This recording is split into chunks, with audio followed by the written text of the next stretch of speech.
না মিলতে পারি না, এই সমস্ত কারণে বিভিন্ন জায়গায় বিভিন্ন রকম জামাতের যে একটা কেন্দ্রীয় দৃষ্টিভঙ্গি থাকে এবং জামাতের যে একটা সার্বজনীন আদর্শ, চরিত্র, ব্যবহার, এইটা কিন্তু আমরা একত্র হতে না পারলে তো প্রশিক্ষণটা হয় না। এক এক জায়গায় দায়িত্বশীল এক এক রকম, তিনি এক এক রকম করে গড়ে তোলেন আর কি। আল্লাহ এখন সুযোগ দিয়েছে, আমরা একত্রিত হব। তো এই জন্য দুটা দৃষ্টিভঙ্গি আমি একটু আপনাদের সামনে দৃষ্টি আকর্ষণ করছি। কেন্দ্রীয় দৃষ্টিভঙ্গি যে ইতিমধ্যে আমরা দেখছি যে আমাদের মঞ্চগুলোতে এরকম ফুল দিয়ে সাজানো হয়, এটা আগে ছিল না। জামাতের একেবারে কেন্দ্রীয় মজলিসের সরায় মুরব্বীরা এই সাদা চাদরটাই, এই টেবিলের উপরে সাদা চাদরটাই থাকতো, আর কিছু থাকতো না। ইসলামের সৌন্দর্য হচ্ছে পবিত্রতা, তাই না? ইসলামের সৌন্দর্য হলো পবিত্রতা, সাজসজ্জা নয়। তো এটা করতেও তো খরচ লাগে, খরচও যেমন লাগে বাইতুল মালের পয়সা, আবার আমাদের জীবনের মধ্যে একটা বিলাসিতার ভাব এসে যেতে পারে।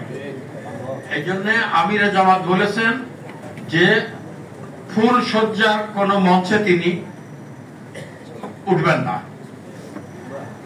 তো এটা উনি আওয়াজ দিয়ে দিয়েছেন। উনি তো বড় বড় জায়গায় সভা করেন, এই আমাদের নিচের লেভেলে তো ওনার আল্লাহ যেদিন আনবে। কিন্তু আমরা আপনাদের দৃষ্টি আকর্ষণ করছি, আপনারা কেউ কোথাও এই ফুল সজ্জা করে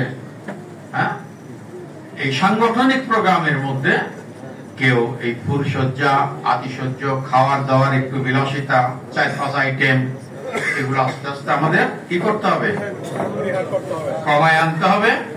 সংযত, রুচিসম্মত, মার্জিত। মুসলমানদের তো 2 তরকারিতে খাওয়া হয়, 3টে হলে তো অতিরিক্ত। আমি জায়গায় জায়গায় আরো বেশি দেখি। এই জন্য এগুলো কিন্তু আমাদের কেন্দ্রীয় দৃষ্টিভঙ্গি থেকে বলছে। আমি যে জামাত এগুলো চাচ্ছেন, আগের মুরব্বীরাও এগুলো করে গেছেন। তো আমাদের যেহেতু দীর্ঘদিনের গ্যাপ, এই জন্য মাঝে মধ্যে কিছু তো সমস্যা হতেই পারে।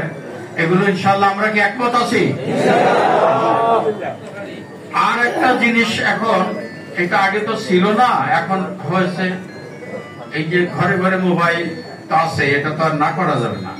কিন্তু অপ্রয়োজনীয় ছবি তোলা, এটা এখানে অনেক আলেম ওলামা আছেন, আমি জায়েজ না জায়েজের বিতর্কে যাব না। কিন্তু ইসলামী আন্দোলনের কর্মীরা কখন জায়েজ না জায়েজ নিয়ে তর্ক করবে না। তাদের মানদণ্ড হচ্ছে তাকওয়া। আল্লাহ খুশি হচ্ছে না বেজার হচ্ছে। অনেক জায়েজ জিনিসও আছে কিন্তু আল্লাহ পছন্দ করেন, আছে না? জায়েজ জিনিস কিন্তু আল্লাহ পছন্দ করেন না। তাহলে আমরা জায়েজ না জায়েজের বিতর্কে যাব না। আমরা দেখব যেতে আল্লাহ খুশি হচ্ছে না বেজার হচ্ছে। বিনা প্রয়োজনে ছবি তোলা, আবার একটু দাঁড়াইলে ছবি তুলতে, যদি দায়িত্বশীলদের পাশে ছবি তুলতে চায়, ছবি তুলতে না দিলে মন খারাপ করে। তো এটা কি ভালো? এটা একটা ভুল ধারণার মধ্যে আমরা আছি, তাই না?